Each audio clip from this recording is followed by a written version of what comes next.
kita akan terlepas dari kemiskinan.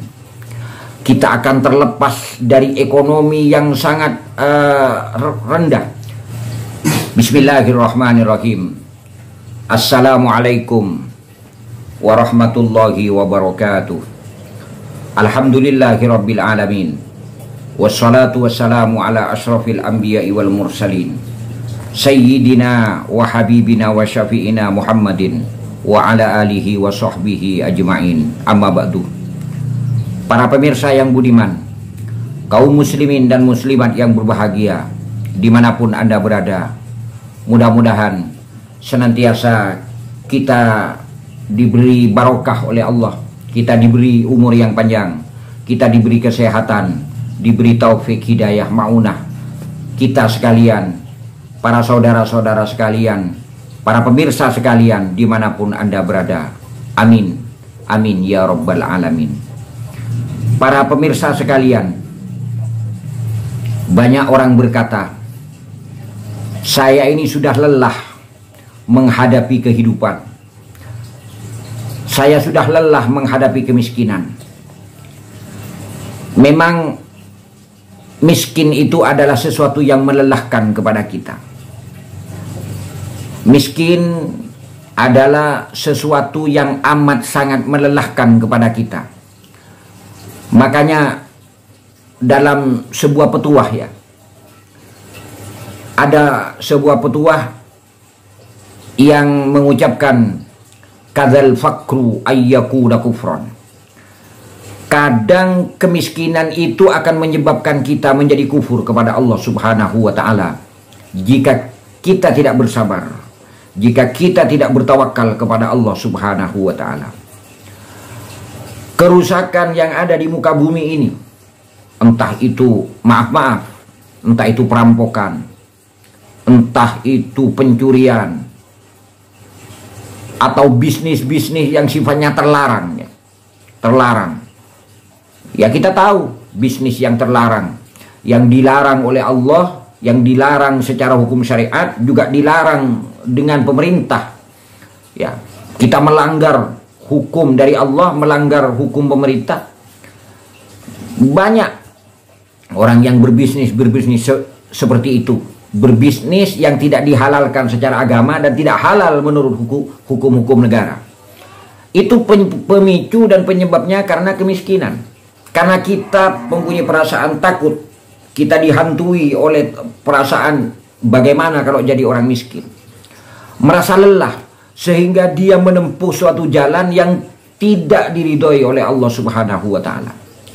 Kalau kita miskin, kita berusaha dengan menggunakan jalan, menggunakan alur yang diridhoi oleh Allah, yang diperbolehkan oleh Allah, diperbolehkan oleh hukum negara, oleh pemerintah.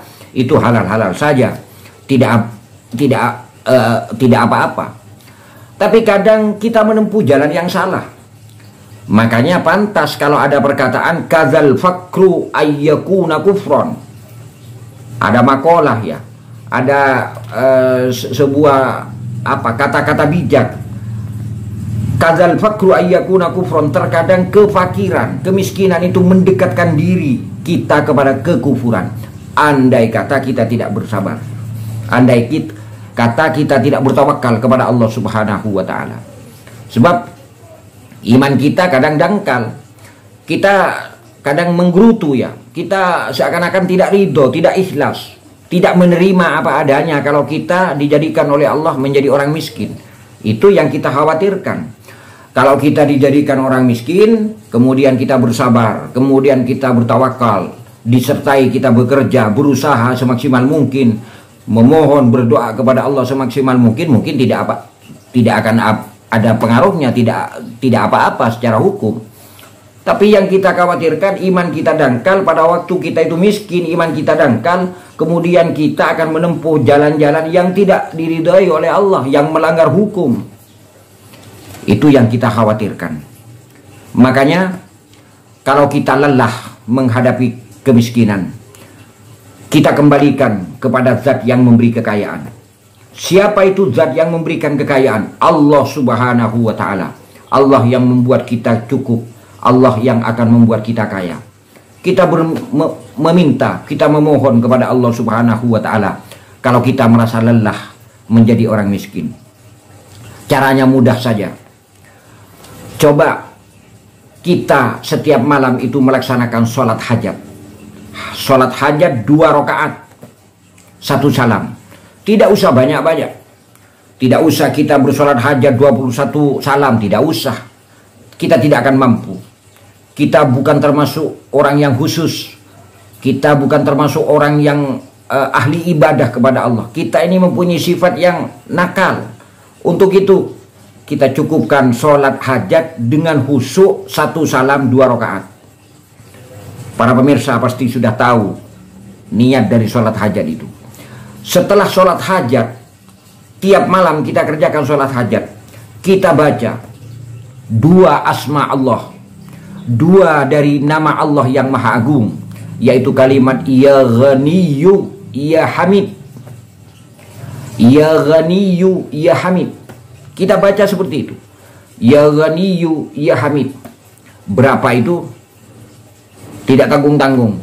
Ya, tapi itu sedikit. Karena cuma Ya Ghaniyu Ya Hamid. Kita baca 1000 kali. Kita sholat hajat setiap malam. Setelah kita sholat hajat, kita memohon kepada Allah agar hajat kita dikabul oleh Allah Subhanahu wa Ta'ala, agar kita diberi kecukupan oleh Allah dalam masalah rizki, masalah keuangan kita, agar diberi kecukupan oleh Allah.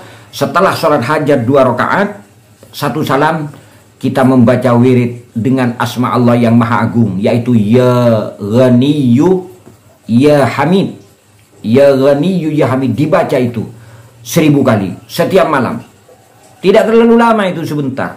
Karena cuma Ya Ghaniyu Ya Hamid, Ya Ghaniyu Ya Hamid, Ya Ghaniyu Ya Hamid. Kita baca 1000 kali setiap malam. Insya Allah dengan sholat hajat 2 rakaat 1 salam. Kemudian setelah sholat hajat itu kita membaca Ya Ghaniyu Ya Hamid. Kita akan terlepas dari kemiskinan. Kita akan terlepas dari ekonomi yang sangat rendah. Insya Allah, Allah akan menjadikan kita sebagai keluarga yang kecukupan. Paling tidak niatnya satu, untuk beribadah kepada Allah Subhanahu wa Ta'ala. Mudah-mudahan dengan sholat hajat 1 rakaat, 2 rakaat 1 salam, kemudian membaca zikir asma Allah yang Maha Agung, Ya Ghaniyu Ya Hamid, Allah Subhanahu wa Ta'ala memberikan rezeki ibarat turunnya hujan dari atas langit kepada kita sekalian. Mudah-mudahan sedikit yang saya sampaikan bermanfaat, maslahah fiddin wa dunya wal akhirah. Subhanakallahumma wa bihamdika asyhadu an la ilaha illa anta astaghfiruka wa atubu ilaik. Wa sallallahu ala nabiyyina Muhammadin billahi taufiq wal hidayah.